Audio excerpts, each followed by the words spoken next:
সন্ধ্যা নামলেই বাংলার ঘরে ঘরে একটা আলো জ্বলে ওঠে। তুলসী তলার ছোট্ট প্রদীপ। এটা শুধুই অভ্যাস, নাকি এর পিছনে লুকিয়ে আছে হাজার বছরের বিশ্বাস আর বিজ্ঞান? পুরাণ বলছে তুলসী হলেন দেবী বৃন্দা। তিনি ছিলেন ভগবান বিষ্ণুর পরম ভক্ত।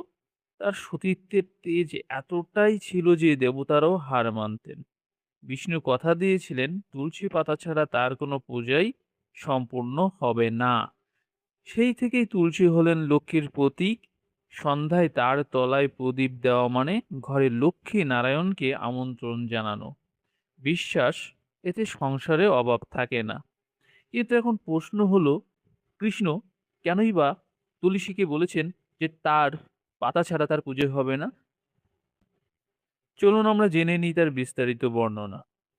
বৃন্দা ছিলেন রাজা কালনেমির মেয়ে। তার বিয়ে হয় অসুররাজ জলন্ধরের সাথে। জলন্ধর ছিল শিবের অংশে জন্মানো প্রচণ্ড শক্তিশালী, কিন্তু তার শক্তির আসল উৎস ছিল স্ত্রী বৃন্দার সতীত্ব। বৃন্দা ছিলেন বিষ্ণুর পরম ভক্ত। দেবতারা জলন্ধরকে যুদ্ধে হারাতে পারছিলেন না। তখন বিষ্ণু জলন্ধরের রূপ ধরে বৃন্দার কাছে যান। এতে বৃন্দার সতীত্ব ভঙ্গ হয়। জলন্ধর শক্তি হারিয়ে শিবের হাতে মারা যায়। সত্য জানার পরে বৃন্দা বিষ্ণুকে অভিশাপ দেন, তুমি পাথর হয়ে যাও।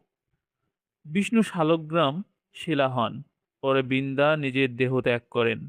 তার চিতাভস্ম থেকে জন্ম নেয় তুলসী গাছ। বিষ্ণু কথা দেন, তুমি আমার কাছে চিরকাল পূজিত হবে। তুলসী ছাড়া আমার পূজা অপূর্ণ থাকবে।